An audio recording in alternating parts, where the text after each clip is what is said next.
We have heard some crazy, nonsensical, unbelievable, shameful, despicable stuff come out of folks on Fox News. What took place last week out of the mouth of Brian Kilmeade was unbelievable. And Ainsley Earnhardt, and Lawrence B. Jones sat there, said nothing when Brian Kilmeade said this about how we should treat homeless people in America. Put them in a mental institution, put them in a jail, and you guys figure it out. But people having to duck and dive on the trains and the buses, walking through the street, this is one case, but this is happening all across the country, and it's not a money issue. They have given billions of dollars to mental health and the homeless population. A lot of them don't want to take the programs. A lot of them don't want to get the help that is necessary. You can't give them a choice. Either you take the resources that we're going to give you, or you decide that you're going to be locked up in jail. That's the way it has to be now. Or involuntary lethal injection or something. Just kill them. Yeah, Brian, why did it have to get to this point? Right. I would say this. We're not voting for the right people. So you've probably already seen that clip as it's gone viral on multiple social media platforms. Some folks have asked about the context. All right, folks. Now, after a lot of criticism about this, Kilmeade yesterday gives this weak-ass apology. Empathy and compassion.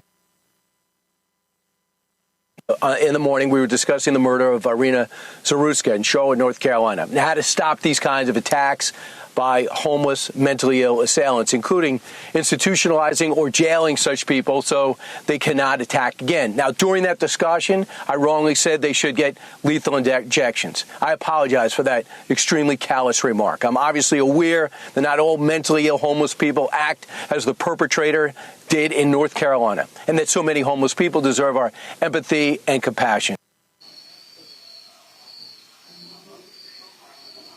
Did y'all hear the end of that? Did y'all hear how he ended that? All right, play it again. Did we also include Lawrence B. Jones? So, hey, Brian, I'll see you tomorrow in the morning. Play it again. In the morning, we were discussing the murder of Irina Zaruska in Charlotte, North Carolina, and how to stop these kinds of attacks by homeless, mentally ill assailants, including institutionalizing or jailing such people so they cannot attack again. Now, during that discussion, I wrongly said they should get lethal injections. I apologize for that extremely callous remark. I'm obviously aware that not all mentally ill homeless people act as the perpetrator did in North Carolina, and that so many homeless people deserve our empathy and compassion. So he tossed back to Lawrence Jones, I'll see you tomorrow.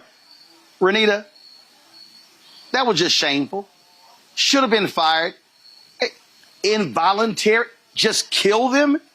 He wasn't referring to a specific case. He was saying kill all homeless people in America. Wow, way to go, pro-life Fox News. Well, not only that, and that's why I say I will not be lectured about how I felt about Charlie Kirk and my comments about Charlie Kirk by the right, because these people are the true people who are very much interested in violence is always the answer. We can always say that, violence is not the answer, but for them, it's always the answer. And he demonstrated that by saying that. Brian should be fired. There's a petition going around to get him fired. I hope that it succeeds, because think about what he's saying. He's basically saying that whether or not you should be allowed to live, it should be determined on what is a temporary status. People who are unsheltered become unsheltered. They haven't been unsheltered their entire life. So you're telling me that when they had shelter at some point in their life, they were worthy of being able to live. But the moment they become unsheltered, now they need the death penalty from the state. I mean, it's completely ridiculous. Not to mention that this country used to have better supports for people who needed mental health treatment, and also folks who were unsheltered, in the way of there were more mental health hospitals that existed. And it was the Republicans over the last decades who defunded those services. Those are the services now and the types of resources now that they just call socialism. And Trump is doing everything that he can to continue to cut services. So what do you expect? Congo? Well, kind of going off what I said in the last segment, his colleagues, they just sit there and they're like, yeah, No challenge, no pushback. This is what happens. And you go back to what Jesse Waters was saying last week. This is what happens when you give this so-called news network the ability for people to just run wild and say whatever they want to say. And there's very little repercussions in any way, shape, or form. Like you said, he just said, back to you, Lawrence. And he was like, all right, see you tomorrow. They're callous and they're hateful.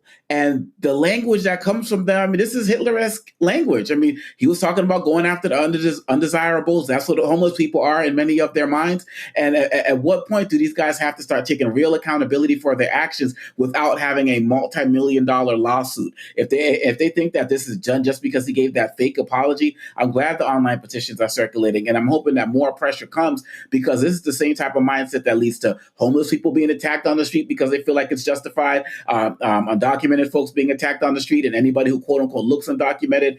Fox is a propaganda network, and this is part of their propaganda machine. I'm glad Kilmeade got called out on it. There's a lot he should have already been called out on, but I hope that there are greater consequences than just this apology, because this is unacceptable. Scott. This is outrageous and deserves even more analysis.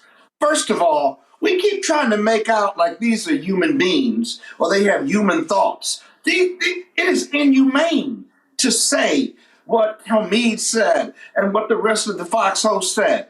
They don't see people of color or poor people or homeless as human beings. Because if you saw them as human beings, you would never say, I should lock you up and incarcerate you because of your socioeconomic status. But they really believe that.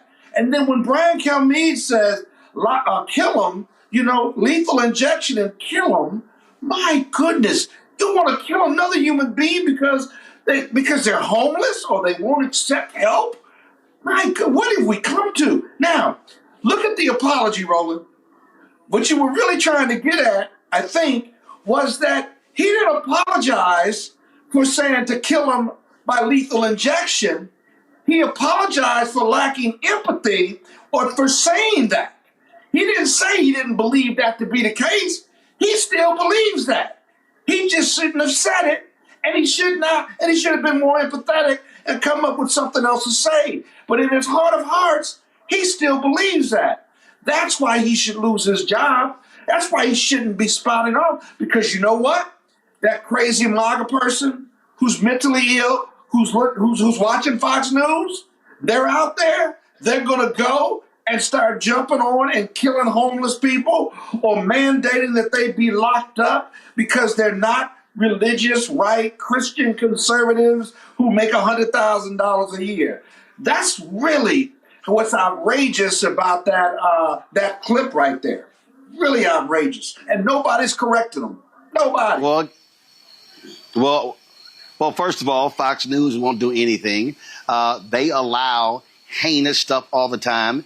That's what Suzanne Scott, she's the CEO, does. That's what Rupert Murdoch does, his son Lachlan, who run and own it as well. So they don't care. But I guarantee you, if somebody on CNN or MSNBC had said that, they would have segment after segment after segment degrading them, calling on leadership to do that. And that's what the right does. They do it all the time. Brian Kilmeade is shameful and despicable. And let me also add, so is airhead Ainsley Earnhardt and airhead Lawrence B. Jones, who sat there, who said nothing, who allowed that conversation to continue. They did not admonish him right there, but they love talking about life and pro-life. They don't care about folk in the womb. They don't care about folk when they don't care. They are anti-abortion people. They're not pro-life. For you to sit here and say, kill them, involuntary injections, that is murder. That is murder. And shame on Brian Kilmeade, and shame on Suzanne Scott, the CEO of Fox News, and shame on that entire network. But then again, when you pay $787.5 million for lying about the 2020 election because you wanted to kiss Trump's ass, this should be expected. Hello, I'm Isaac Hayes III, founder and CEO of Fanbase, and I'm here with a very important message. We are at a turning point in the Black community where we must have equity in the apps we use that scale to billions of dollars. But this time, we own the infrastructure, we own the culture, and we shape the future. and Fanbase is the future. Fanbase combines the free functionality of Instagram, TikTok, and YouTube into an all-in-one platform built for the evolution of social media and monetization. With over 1.4 million users, that's real proof that we are shifting the conversation of tech ownership and equity for creators. So right now, I want you to go to startengine.com/fanbase and invest today. The minimum to invest is $399. That gets you 60 shares of stock in Fanbase at $665 a share. This marks a turning point in Black ownership of social media. If we don't take this opportunity to own social media right now, we will always be customers to our own creations. And that can't go on. So once again, go to startengine.com/fanbase and invest today. We must own the platforms where our voices live, our stories matter, and where our culture drives the world. Thank you.